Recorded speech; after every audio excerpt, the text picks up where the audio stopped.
Hello, my name is Grace, and today we will have pleasure to meet Sandra, and she's going to tell us her incredible story. And just before I ask her, I would like to say thank you from all the mothers, from all of us, for how unselfish you are. Even what happened to you, you're still fighting for a better future for all of us. And you are the inspiration for all of us. And thank you for that. So now, if you could tell us a little bit about yourself. Yes, certainly. And I'd just like to thank you actually for asking me to come along. I mean, it's an honor for me to come. And I've only done what a lot of mothers have already been doing for a very long time. So yes, my name is Sandra and I live down in Cornwall. And I'll just give you a brief story of mine and my son's life for the last few years. I had 2 sons and 2 daughters, and it was my second son who became unwell. Now, this was quite a few years ago, and it's a very, very sad story because he was such a gentle person. When he was growing up, he loved butterflies and insects, he loved animals, and he was a genuinely nice kid, And then when he got older, and his first psychotic episode was brought on at Christmas time when he went down into our local town and he met an old school friend. And sadly, this school friend gave him LSD. Now, at the time, I knew nothing about LSD, despite sort of being in my sort of early 20s in the 60s. And as we all know, in the 60s, it was the hippie time and everybody was into sort of this sort of thing. But I knew nothing about it at all. Anyway, my son returned home after being in the town and he was behaving very, very oddly, very, very bizarrely. He was frightened. How can I say? He was sort of anxious. He was suspicious of everybody. He'd been out and he was soaked through to the skin. So I told him, go and have a bath and I'll make you a hot cup of tea. I took him up a cup of tea and he smelt it. He dipped his finger in it and he said, no, you put acid in it. I didn't have a clue what he was talking about. Anyway, I mean, there's an awful lot more to it, which I'm not going to go into at the moment because I could talk for weeks because he was in the system for many, many years. So I eventually, because he didn't sleep for 3 days and 3 nights and we were all exhausted in the family. And so I called the doctor, which on hindsight, like everything is, that if I'd known then what I know today, there is no way would I've got him into the hospital. Yes. But however, he got taken into the hospital. And again, a very, very long story where he tried to escape and so on, which I'm sure a lot of you mothers, and I understand Grace is doing this mainly for mothers because she fathers, carers as well. Yes, whoever, but also for different carers as well. And I'm sure a lot of you have already experienced lots of perhaps what I'm saying with your own loved ones. Or some of you are only just now becoming carers. So this could be quite useful for you so that we can impart some of our experience and information, which might help you. Absolutely. To give you a better understanding. Yeah. So anyways, first episode, he was in hospital for 3 months and he came home and he did stabilize on the medication. And but to me, you see, LSD is a mind-altering chemical, which can cause damage, which it did to my son. Didn't affect everybody, but it did my son. So with my feeble mind, how can if LSD caused damage, how can pumping him full of more mind-altering chemicals help? Exactly. I couldn't see how they could. I just couldn't, but because I was ignorant, because I didn't know anything about it.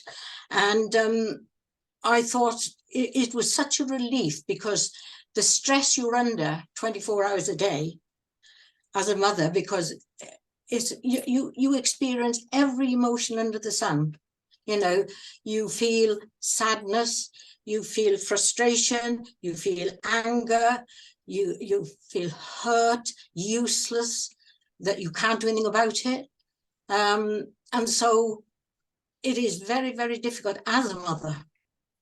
So anyway, when he was taken into hospital, and they told me not to go in and to leave him because he was very, very ill, and they'd already given him 2 injections, which knocked him out, totally cold. So they said, he won't come around for several hours, so leave it.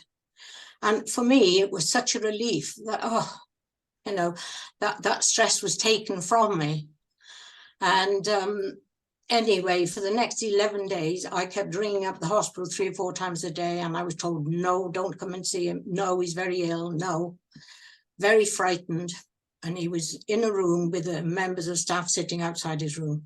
Now, to me, on hindsight again, he'd been taken, he'd been knocked unconscious or injected unconscious in one hospital, and he was transferred in an ambulance 45 miles away. Yes, I want to ask you that. I want to ask you, what do you think? Because I know they done that to you and to other mothers. Why do they transfer them when they so vulnerable? Why are they 300 miles from the mother, from people who love them? Because they do that for everyone. What do you think? Why do they do this? Well, the very first time he went in, apparently they said it was an open unit where people could, you know, were allowed to go into the town and so on. And because my son was so ill and so psychotic and delusional, he had to go to a closed unit. So a more secure unit. And so first and foremost, he went into a hospital which was about 45 miles away from home. And like I said, he was there for about 3 months. And then his psychosis reduced, and he came home, and he remained on the medication for a while. And then because of the side effects, he said, Mother, I don't want to take these drugs. They're awful. I feel so ill on them. So I said, well, you must speak to the psychiatrist, which he did. And the psychiatrist weaned him off in a matter of 2 to 3 weeks, which is nowhere near long enough for somebody to come off medication, because the psychiatric drugs are very, very powerful, very, very strong. And just as an example, some years ago, myself, I wasn't very well, and I was seeing a chiropractic because I had problems in my back. And he also did kinesiology, and he said, oh, well, you know, you've got an overgrowth of candida. So he suggested I go on a diet, cut out my tea, cut out my usual food, and go on different things to detox, like rice cakes. And I was allowed to eat Granny Smith's apples and things like that. And within sort of 24 to 36 hours, I was so ill. And I felt as if I'd been kicked in the back of my head. I was vomiting. I was bringing everything up. And that was just me cutting out our normal everyday stuff like tea and other foods. So therefore, when somebody stops these very heavy duty drugs, they're going to cold turkey. You know, they're going to have a reaction. I want to ask you if you explain to us something which I learned from you. I never heard. What was that? A revolving door syndrome. Would you explain to us what is that? Well, yes, I'll just come to that, because when he came out of hospital, he stopped the medication, you know, far too quickly. I mean, at the time, I didn't know. And then as the days went by, I could see he started strange little words coming in and talking about spirits. And I thought, uh-oh. So again, I called the doctor. The doctor took him in. And then they gave him more medication. He stabilized. He came out again. And this continued over and over again. And this is what they term as the revolving door syndrome, where somebody's in hospital, they stabilize, they come home, they stop the medication, and then they have to go back in again. And so the first 10 years we had this syndrome. And of course, in the beginning, as I said to you, I didn't know anything about it, you know. And so they said to me, you see, he needs his medication. You know, when he stops, he's unwell. Of course, I thought, well, yes, you know, yeah, it's right. He needs his medication. And so I would keep on to him when the times when he did come out of hospital, I would say, you've got to take your medication. You've got to take your medication. And he'd say to me, Mother, it's my body and I know how I feel. And then it made me feel so guilty. And I thought, well, yes, it is his body. He knows how he feels. I don't know. And I thought, he's got this problem, this condition, whatever it is. I should be supporting him, not going against him, which is only just frustrating him and making him angry, you see. But may I just say about this syndrome, which I still don't remember, that it's ridiculous. I don't know if you agree with me, because this is only to scare people who are not understanding what is going on. This is simple. Couldn't they just say, coming out of hospital? And why is this happening? Because they put them on a lot of drugs, they come up, they stop the drugs, obviously they ill, I'm losing they go your back sound, to hospital. Grace. So that's ridiculous. All I wanted to say that we need to also understand that we need to understand that we cannot be scared of the names the doctor give to us, because there is so many names. If they would speak in the simple language to us, it would be so much better. Yes. Because that syndrome is the most ridiculous as yet I heard. I mean, there is many names the doctor name. Yeah, well, they need to cut out the jargon, what we call the jargon. Exactly. And because the thing is, they've trained and studied for years, so they know what they're talking about. But let's not criticize them in here. Well, no, but you know, it's true, isn't it? It's true. It's true. Yes. But I'm just going to sort of touch on basically on some of the main pointers of our journey, because otherwise, you know, like I said to you, I could be here for hours and hours and hours going into the depth of it. And I think first and foremost, you know, some of the mothers or the carers perhaps just need to hear a few of the basics. One of the things in that 3 months that my son was given was a drug called paraldehyde. Right. I don't know if anybody's heard of paraldehyde. I have not, no. Well, it's not formaldehyde, because formaldehyde is a chemical used to keep carpets clean and, you know. Okay. Right. It's paraldehyde. Okay. I was told, I mean, this is a few years back, and I was told that it's no longer manufactured in this country. So if a consultant wants to use it, he has to order it from Australia. Now, whether that's changed or not, I don't know, because like I said, it was a few years back. But I was told that it's thick and black like treacle. It has to be injected in the muscle in the top of the leg. This needle is large, like a knitting needle. God help. And it has to be put in a glass syringe, because if it's put in a plastic one, it'll melt the plastic. Wow. And I can remember my boy, I had to go and collect him. They were allowing him now towards the end of the 3 months just to come home for a day for a few hours.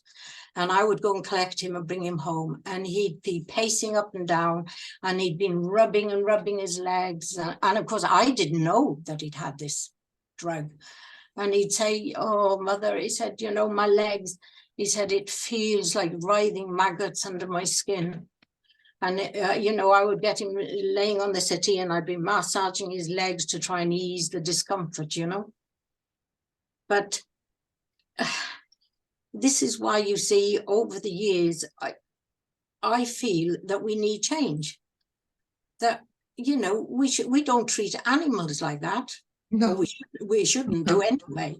So to treat human beings like it as well, because we're all human, we all feel pain, we all feel pleasure and happiness. So why would we inflict pain on others? And so don't get me wrong, I appreciate there are very, very good doctors, psychiatrists and nurses in the system, but it's the system that needs addressing. Exactly. Yes. You know, we Mm. need a different sort, because we all know pharmaceuticals are very powerful. Most doctors are trained in medical schools, which are funded by the pharmaceuticals. And so I just feel, yeah, we do need something different. And because for the first 10 years, my son was part of this revolving door syndrome where he was in and out all the time. And then after 10 years, he came home, and they were at that time giving him a depot injection of Dipixel. Mm. And the support we had was a CPN coming out on a Friday morning for 15 minutes. How are you, Anthony? How are you feeling? Any better? Yes. Drop your trousers, needle in the bum. And then that was it for another week. And that's all the support we had. So when we gradually, then my son says, I'm not having the medication anymore. And I said, yeah, but you know what, you've got to. No, I don't want it. I'm not having it, and he refused it. So then they suggested, well, would he take it in oral form, tablet form? So eventually, after a lot of coercion, he decided, yes, he would. Well, then, of course, I was there religiously making sure, have you swallowed it? Take your tablet. Have you swallowed them, you see? And he would say, yes, I've taken them. And 7 months, he was off his medication. Because I discovered one day, I realized, I thought, hang on a minute, he's just taken his medication. He showed me he had nothing in his mouth. And then I realized he went at the back and he went to the toilet. So I quietly followed him, and there he was spitting these tablets out. So I was desperate now. And anyway, like I said, he was off. He stopped his medication for 7 months. I was trying to give him the omega-3 fish oils, niacin, vitamin C, all the good stuff like this. Tried to get him on a good diet, making sure he was drinking plenty of water as well. And he was great for about 7 months. Brilliant. In fact, he was better than he'd been for years. And it came to Christmas, and we had the best Christmas that he'd had for over 10 years, because every Christmas he had no interest. He never opened any of his presents. His presents were always left unwrapped, put in a black dustbin sack and put up in the loft. Anyway, this particular Christmas, come on, mother, open your presents. Look, come on. And big fuss made, and totally different. Anyway, New Year came, and there were 12 of us in the house. And of course, being mother, you know, you usually end up in the kitchen most of the day. And he had a lovely time. Everything was great. And the following day, there was nobody, only him and myself in the house. And I can remember, I can see it in my mind's eye. I was standing at the kitchen sink, whether I was washing up or cleaning veg, I don't know. But I noticed he started rocking from foot to foot. And that is a sign. I don't know if you've noticed that with, yeah. I know. I have that with my son. Yeah. A lot of them do this, it's the rocking. And somebody said to me, is that the illness? And I said, well, no, I think it's the medication. Yes. Anyway, he said to me, do you know, mother, he said, I haven't had a cigarette since yesterday. Now, both my boys used to do a lot of running. They used to run for the West Cornwall and Duchy Athletics Club, and they won lots of races. They went all over the country. They had trophies and medals and so on. And obviously they were fit and they didn't smoke. Well, of course, once my son got in the mental hospital, because all the other patients were smoking, then he started smoking.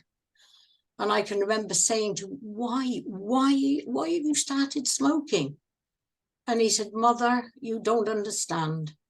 He said, this medication all your nerves are on end and all jagged, he said. And he said, when I have a cigarette, it calms me down. And so this is as well what the psychiatrist used to say, that it's good for them to have cigarettes because it helps to calm them.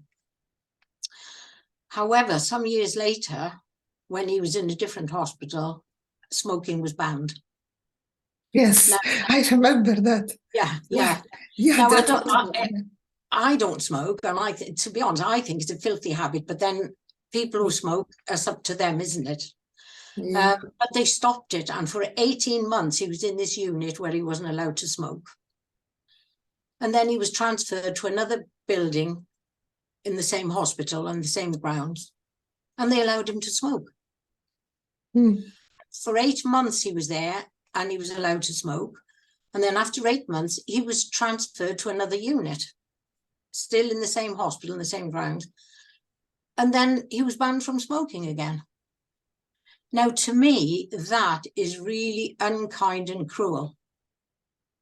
Because although I think smoking is yuck myself, you know, people who smoke, I mean, my daughter smoked and she tried to give up smoking and she'd only stopped cigarettes one day. And both her children were saying, for goodness sake, mother, get a cigarette, because they get so grouchy. And so what must these patients be going through that have had to withdraw as well from the nicotine?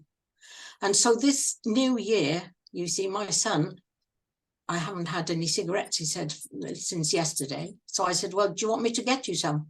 No, he said, I want to give up now. I want to give up now. And also, as I said, he'd been improving greatly. And he was saying, I want to go back to school. I want to go English. I want to learn French. And I want to do, and he was on about also, he was so positive, whereas on the medication, he'd been so negative about everything.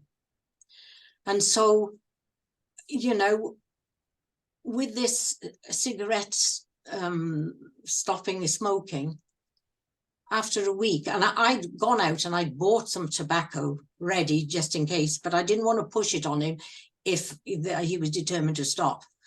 Well, it was an absolute nightmare, because by the end of the week, he was burning all his stuff in the garden, totally bizarre, wasn't sleeping. Well, it was an absolute nightmare. And in the end, I just had to call for help. Do you think he stopped medication then? That's why it happened, because he stopped suddenly. He'd stopped the medication, yes, but I was trying to pump him full of all the vitamins and the fish oils and so on. Yes. And he was great. He was improving greatly. But it's then stopping the cigarettes as well. I think it was too soon and too much on top of the withdrawal from the drugs. But also we know now that the doctors was telling us that they have to take it, and it was always too much usually. Yes. But the problem was when they stop suddenly, that never work. It's always side effect. And these days we know there are other ways of stopping really slowly. And in some instant maybe works, but no one ever tell us that. No. So, yeah.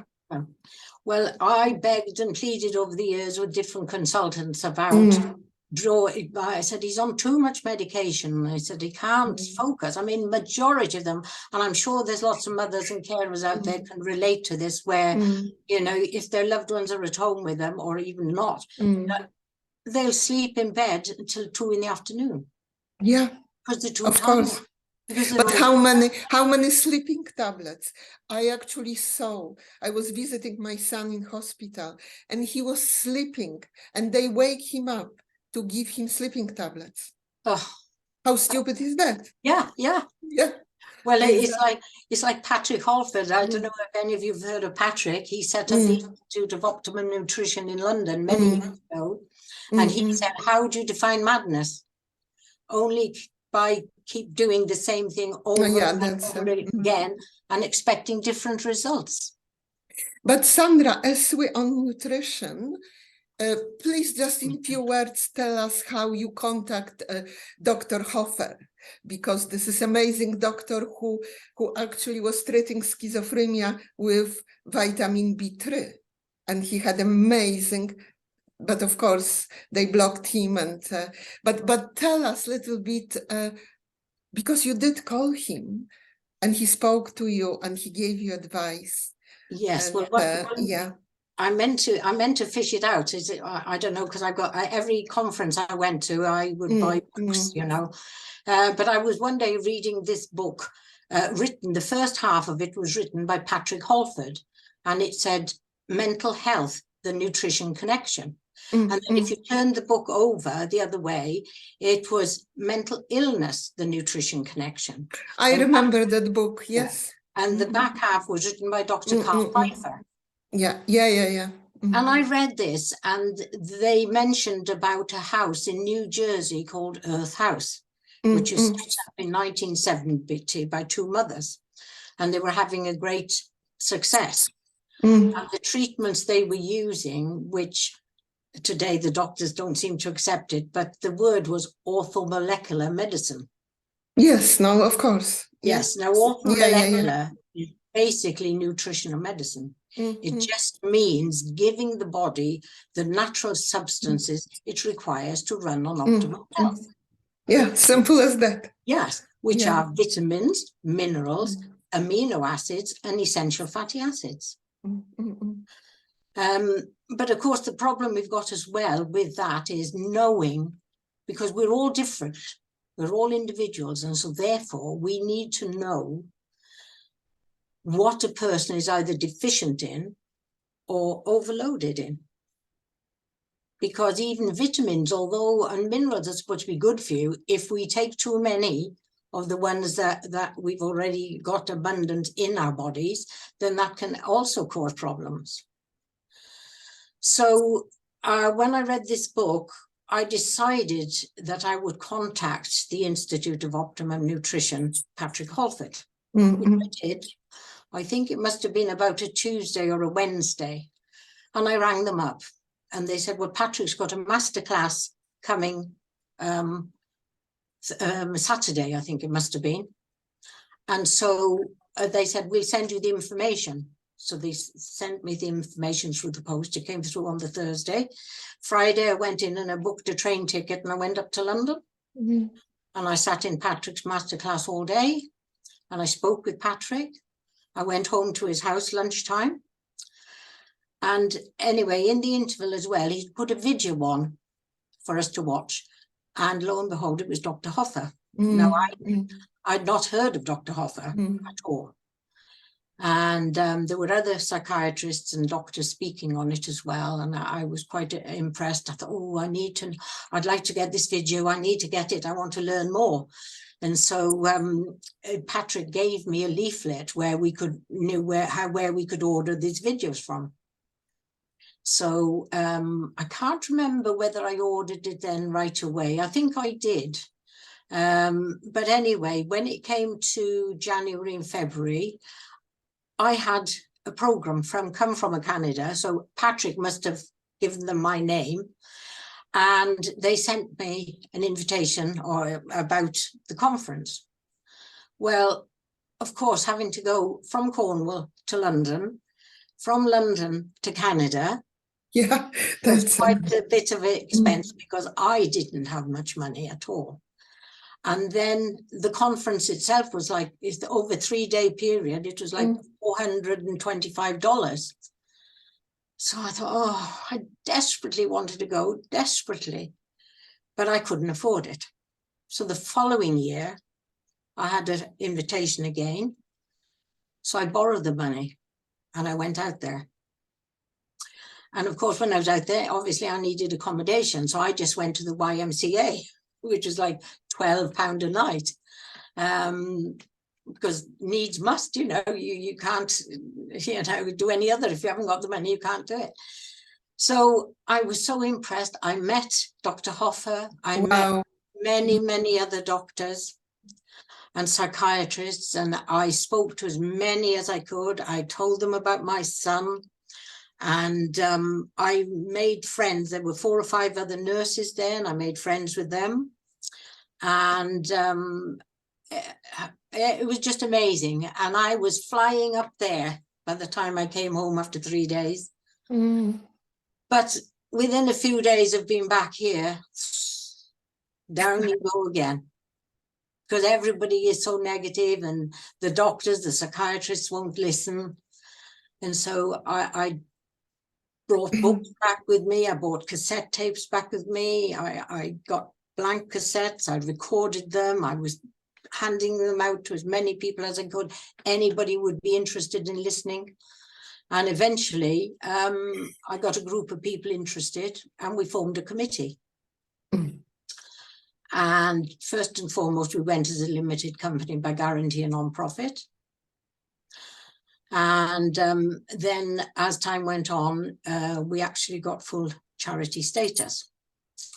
But I think I'm digressing away from our story. I don't know what you think, whether you want me to carry on the way I am or... I just think that maybe we do that another time, because of course Sandra is got the website and obviously if anyone would want to contact Sandra, can write on the on my email, which is mothersheart000 gmail.com. And but next time we definitely do that. But Yes. now I think we're really interesting. I know that you don't want really much to tell the end of that story, but if I may ask you that we could. Yeah, sure, yeah. Thank you. Well, like I said, after 10 years and giving up these cigarettes, he had a mammoth episode, and he was taken away into hospital and put a section on. And for the next 19 years, he was detained in hospitals throughout the country. First in Cornwall, then he was taken to Devon, which was about 120 miles away. And he was there for 3.5 years. And then he was transferred to Northampton for another 3.5 years. And then he came back, and for the last 10 years of his life, he was kept in a hospital in Dawlish. And despite begging and pleading for some other forms of treatment, you know, we said, I've been told times, Sandra, there is nothing, only the drugs.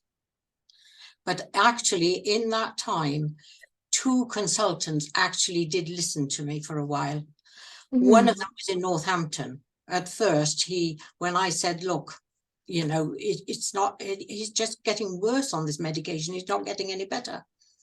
And he sort of poo-pooed it and everything. But after a year, he contacted me, this consultant, and he said, well, what would you like me to do? Because yes, he's not getting better on the medication. So I said, well, I'd like you to do the work of Dr. Hoffer, you see, in Canada, because I'd been telling him as well when I'd been visiting, and if I had the opportunity to see him, that I would tell him about that I'd done a bit of research and so on. And so he said yes, he agreed to do Dr. Hoffer's work. Wow. So I contacted Dr. Hoffer. Dr. Hoffer said, well, I don't want it between you, me and him. I want him to contact me, so I know that, you know, it's going through him as a professional. So I contacted the consultant and said, can you please get in touch with Dr. Hoffer? I gave him Dr. Hoffer's details. And he did write to Dr. Hoffer. Dr. Hoffer, you know, commuted with him or spoke with him and sent him a package. And so he agreed to put my son now on the supplements, the fish oil, the B3, vitamin C, you know, and so on. And then after a couple of weeks, my son refused it. And I said, why? Why? I said, after all the time, I said, we've been fighting for this. Why have you stopped it? I just felt as if I was on my knees, and I just felt as if my whole soul had come out of my body. You know, because I thought after all the work, all these years I've been fighting, and now he's refusing it. And he said, well, he said, if he's prescribing it for me, then it must be bad for me. And he refused to take it. And I just despair. I just felt I wanted to pack my case and just go away anywhere, just to get away, you know. I thought, oh, that's it. Yeah, I I'm not know. doing anything else. I'm not helping him anymore. I'm not doing any more. But of course, as a mother, you do, don't you? No matter what you get thrown at you, you can feel, yeah, you've got to back off for a while, but you just can't give up. Not on that child that you gave birth to in labour pains and wiped his bottom and fed him and so on. And so, yes, so that was one thing. Then there was another consultant in Dawlish, and he was a South African chappie, a psychiatrist. And I'd asked him time and time again, could he reduce the medication? And one day when I actually managed to get hold of him when I was there visiting, I said, well, look, you know, I've asked, can you please reduce his medication? And of course, my son was there as well. And he said, well, we tried that, didn't we, Anthony? But you had a blip and it didn't work, did it?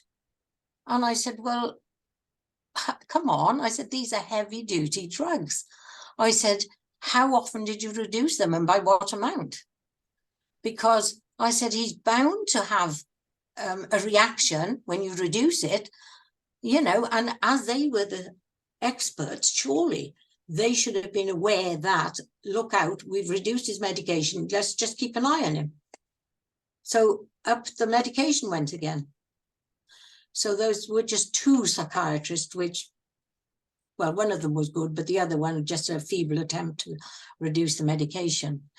But anyway, after 19 years of being locked up solidly, on November the 20th, 2018, I had a phone call from the hospital in Devon to say that my son had been diagnosed with pancreatic cancer.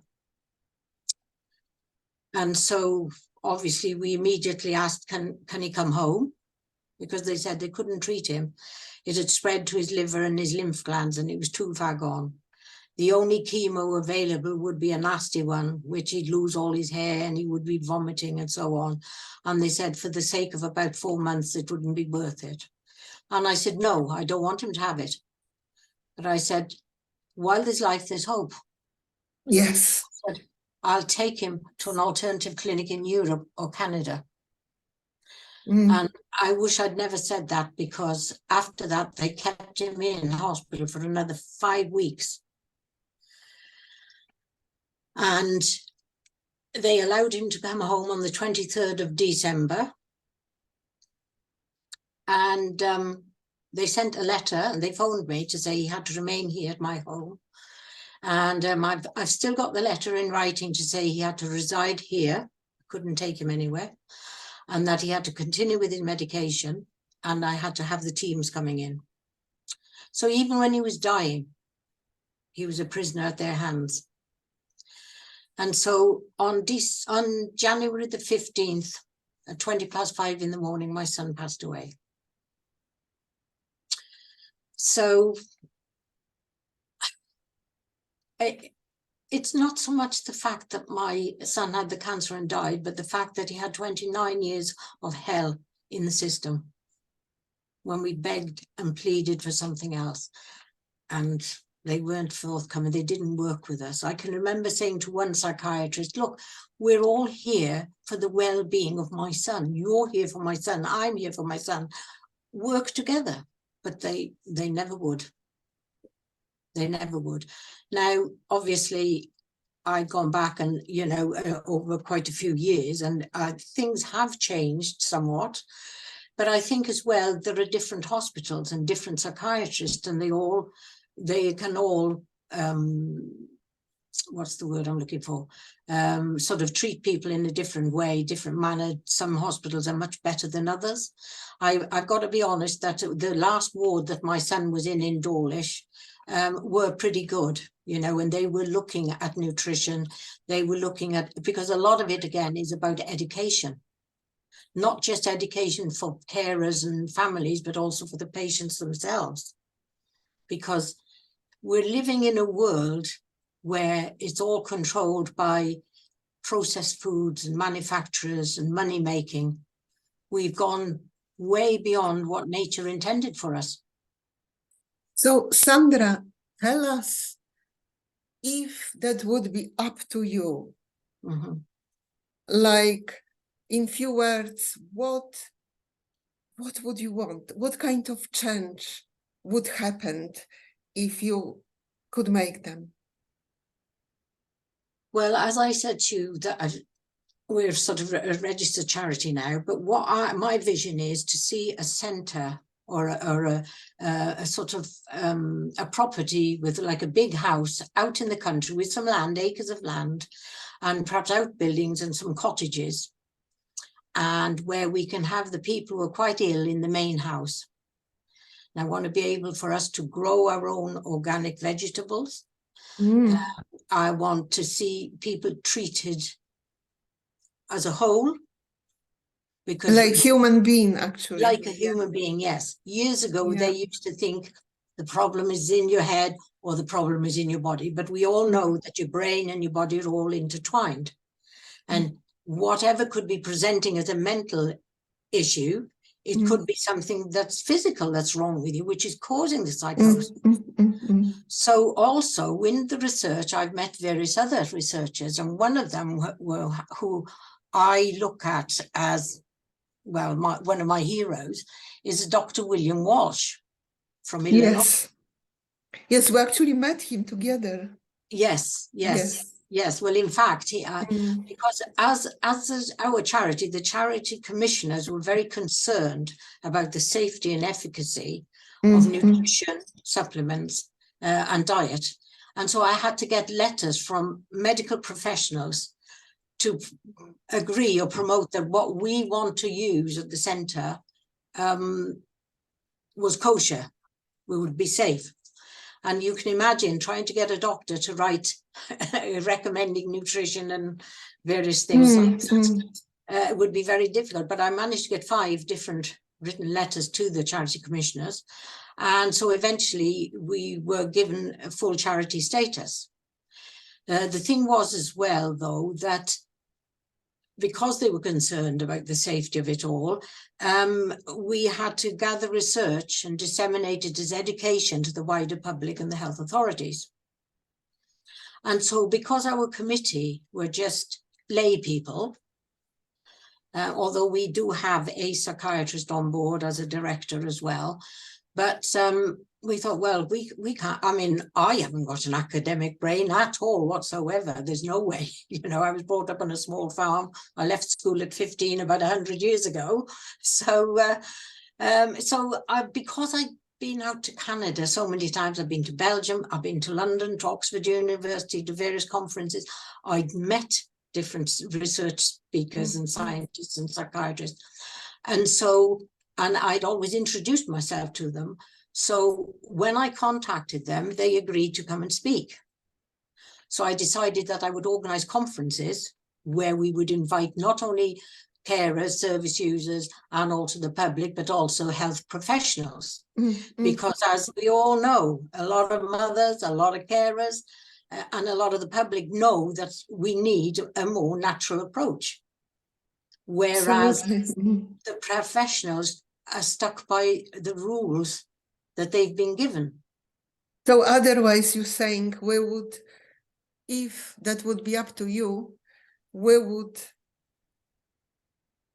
try to change the system. Yes, well, not change it. What we want to do is offer a new way. Yes, new way. But offer a new way. And then once we could show that a more natural approach can be helpful and benefit people, and they can have a better form of recovery than they get at the moment within the system, then, you know, I would like to see other centres set up all around the country. Yes, that's amazing. That's amazing, Sandra. I just wanted to say again, thank you so much, because I don't know if I already said that, but you are fighting for better future for all of us. And we all so appreciate you. And yes, I want to say thank you very much. And see you soon. Thank you for Bye. inviting me. Thank you. It's a pleasure, and I hope I haven't just gone on rambling too much. No, this is amazing. And also, please remember that we love you so much. And Thank no you. one really it's like me, I'm a foreigner. If I would be thinking I speak English, oh my God, what did I don't speak properly. This is not my language. So people who hear us, they not necessarily look just intellectually. They look from their hearts what we want to communicate. And that is most important. And you are this beautiful human being inside and outside. As I want to say, we all love you. Thank you so much. But I'm sure there's lots of people out there that are doing far better work than me, I'm sure. Maybe they do, but you're doing this amazing work. So thank you again. Thank you. Thank you. Bye. Bye-bye now. Bye. Bye.